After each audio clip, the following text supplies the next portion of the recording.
Hey, what's up? Serpentine here, taking a look at the 8-bit arcade assassination game Metrocide, developed by Flat Earth Games, this being their first PC and Mac title. Metrocide provides challenging gameplay set in a cyberpunk city. Obtaining contracts and killing your target is the name of the game, and provides for a very easy game to pick up and play for short bursts of fun. Contracts early on will be easy to complete and will only contain one or two additional features, like your target having a gun or your target only being in town for a short period of time. These extra features are shown to you while accepting contracts, and while it may be easier to successfully complete the contracts with less of these features, you will also get paid significantly less, and you'll need that money to buy better weapons, tools, and eventually your ticket out of there. Completing your kills can be a bit tricky, and you'll need to pay attention to your surroundings. Police craft, civilians, and gang members are all things you want to avoid.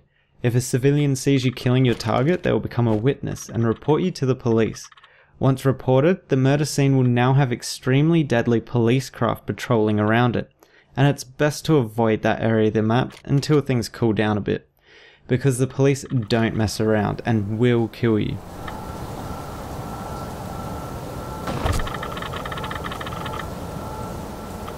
On the other end of the law, you have the gang members that will assuredly be packing some sort of weapon. These guys can come out of nowhere while you're completing your contract and kill you for even drawing your weapon in their presence. You're alerted to their position, however, with the game's HUD displaying them when you look in their direction, so scouting this surrounding area can be valuable. While discretion is rewarded with bonuses and just not getting killed, sometimes you have to act in the moment and complete your contracts out in the open and in front of people, but it's key to remember that the more attention you conduct to yourself, the higher the police interest in you will become. The game will start you off with only one police craft that can be called out at one time, meaning you can get around the map a lot easier, but that number will quickly rise, and if you're not careful, will make them a hell of a lot harder to avoid. There are, however, some weapons and items that you can use to your advantage. Once unlocked, you'll have a whole armory at your disposal, although it will cost you some of that hard-earned cash. Sniper rifles can put you out of harm's way, especially in the later missions, where your targets have armed escorts.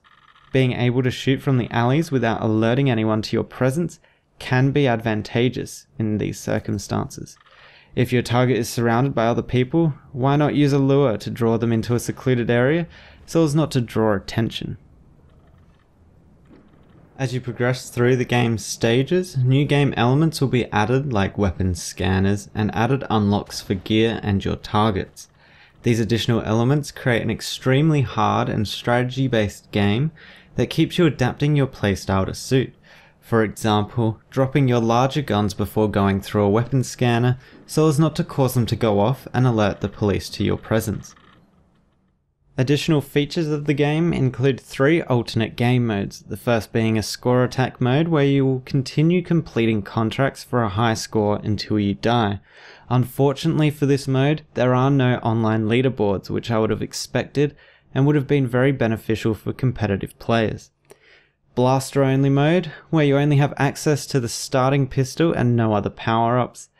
Dead trench walking, where every NPC is out to kill you, and you have to kill as many of them as possible.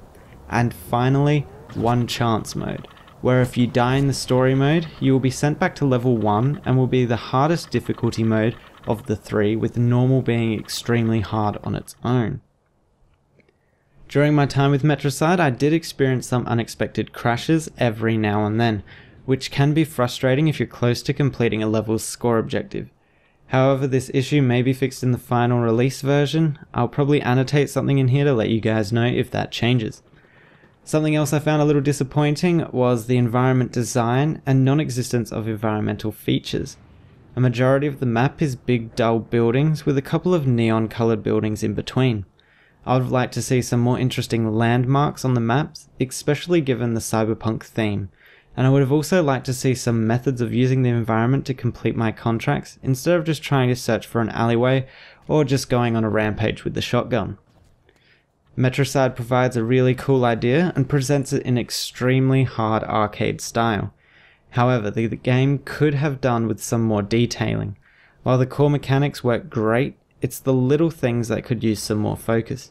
The progression system, while being a bit slow, will provide you with new mechanics to play around with, and does add to the game's replayability quite well. Anyway, that's been my player preview for Metrocide. The game will be releasing on the 15th of December for PC and Mac. Let me know what you think of the game, and I'll see you guys next time.